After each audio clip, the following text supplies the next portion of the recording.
আপনার বাচ্চারা একই রকম নাস্তা খেতে খেতে একঘেয়েমি চলে আসছে। আপনি কি খাবারে ভিন্নতা আনতে চান?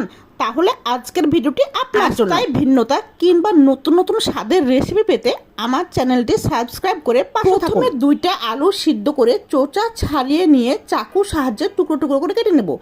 এরপর লবণ, হলুদের গুঁড়া, কাশ্মীরি লাল মরিচের গুঁড়া, মরিচ কুচি, পেঁয়াজ কুচি এবং কাঁচা মরিচ কুচি দিয়ে ভালোভাবে মিশিয়ে রেখে 1 চামচ কালো জিরা, 1 কাপ আটা এবং 1/2 কাপ পানি দিয়ে ভালো মতো ডো বানিয়ে সামান্য পরিমাণ আটা ছিটিয়ে বেলুন চাকিয়ার সাহায্যে একটা বড় সাইজের রুটি বানিয়ে নেব। সাহায্যে 4 পাশ কেটে নিয়ে আগে থেকে তৈরি করে রাখা আলুর মিশ্রণটি ভালো মতো ছড়িয়ে দেব। এরপর ভিডিওতে যেভাবে দেখানো হয়েছে ঠিক সেইভাবে 2 পাশ থেকে নিয়ে ধীরে ধীরে রোল বানাতে হবে। 2 ইঞ্চি পর পর চাকুর সাহায্যে টুকরো টুকরো কেটে নেব। একটা করে টুকরো নিয়ে উল্টো পাশ দিয়ে ভাঁজ দিয়ে হার্ট শেপ বানিয়ে নেব। দেখুন কি সুন্দর একটা হার্ট শেপের আকার ধারণ করেছে।